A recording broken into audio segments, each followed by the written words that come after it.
Okay, so looking at some of the results for the cyberpunk endings and everything, and based on that poll I see, people are having the kind of same thoughts about the, from what the Mass Effect 3 debacle did. So in all sorts of forms of media, some people say, "Oh yeah, the happy endings don't fit this setting," but yet people crave them, even though they, on one hand, they deny them, like, "Oh no, it has to be artistic," Yeah, Uplift Protocol is gonna have diabetes for an ending. But then again, people probably already know this based on who I am and what I usually promote. I'm just looking at this. It's like, um, yeah, I'll probably go stick with the Nomad ending from everything I've looked up, because at least that one has a little sliver of a possibility. You know, I don't know unless they're gonna change things with DLC or anything else.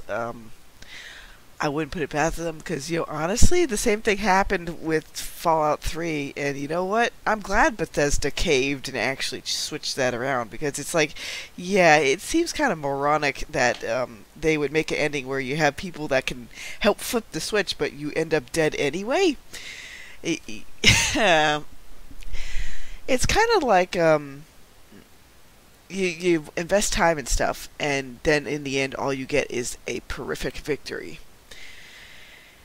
Now, the reason why that's different with Somna is because that's a horror game, underneath it all, but yet it has light at the end of the tunnel in terms of that character was able to save certain people in the end, and yeah, that part, what happened with certain aspects of that is like holy shit, man, that's heavy.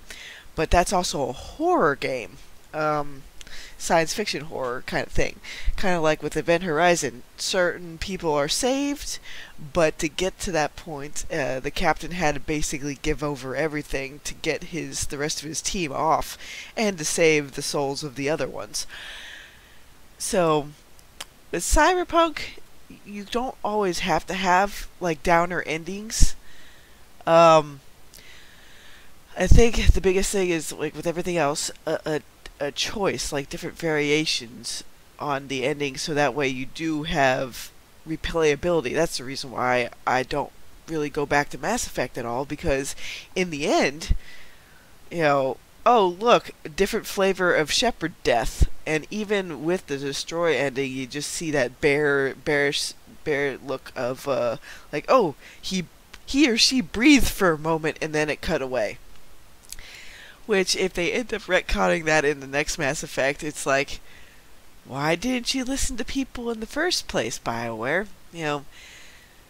As much as people complain about, oh, there's too many happy endings, it's like, that's what people ultimately crave in the end, even if they don't want to admit it to themselves. But yeah, to continue on, just as a comparison, Fallout New Vegas, your courier gets shot in the head and then there's a quest for revenge, but then it can spiral out to a whole lot more than that based on what side missions you do, who you help, who you hinder, and they even took the route where it shows some slides of like how you affected each area, and why Mass Effect couldn't think to do that and then add a little cutscene at the end showing Shepard walking off into the sunset. It's sometimes you just have to give people that option. Again, so many books have like downer endings where it's a horrific victory, and it's like, why the fuck did I even read this? And but that also comes with like certain expectations. A game can have the option to have multiple different endings and things tapering off. With books, you have to kind of set up from the get-go what's the beginning, middle, and end. Have a very clear idea, I think, of where you're going. For Uplift Protocol, most stuff is, at least as far as the main strokes, are already set up. Little side things pop up as I think of them, but yeah, the big broad stuff, it's already set. It's like, there's not going to be much change or variation because I already know what kind of ending I'm working towards. And yeah, you better get the medicine ready because yeah, it's going to be complete and utter diabetes.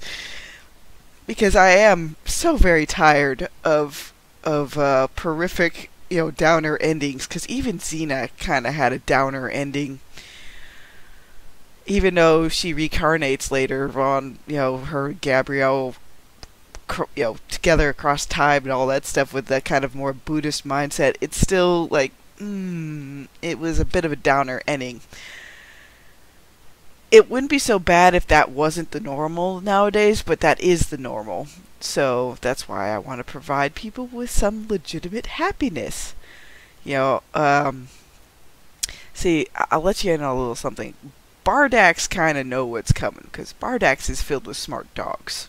Very smart dogs. So they already know part of what the plan from certain meddling people in the future are like. You know what? No, we gotta meddle at least a little bit, but not to the point where the enemy knows that we're kind of meddling a little bit. So, but I imagine most people already kind of picked up on that fact, especially with the little quotes I do in the beginning with Sleeping in Starlight. It'll become pretty clear, if it isn't already, like what time frame she's writing that in. So, yeah. People want legitimate happy endings, or they want the choice of it. Yeah, the New Vegas, even when you did the DLCs and stuff, it added more things to it. I especially loved, the aspect of fixing up, the robo-dogs together. That was fun. And your courier can just keep on going, having continuing adventures in the wasteland even after the fact. And I think that's what most people want to see for even Cyberpunk 2077. The option to see where, hey, V gets to go off in the sunset and have more adventures. Not every ending has to end with, like, here's the choice of, oh, let's see, V's gonna die, V's gonna die, V's gonna die, V's gonna die. There's not much variation, just like the Mass Effect 3 thing. So what I'll do is when I put this video up, I'll also put up, Cyberpunk 2077 spoilers, because I'm not telling people how V's gonna die, but like all the endings I've looked up, it's like wow. So you didn't even you basically, like, because I recently finished up the main story thing with the voodoo people, and every little bit of this thing keeps stringing V along, like, oh, we can fix you.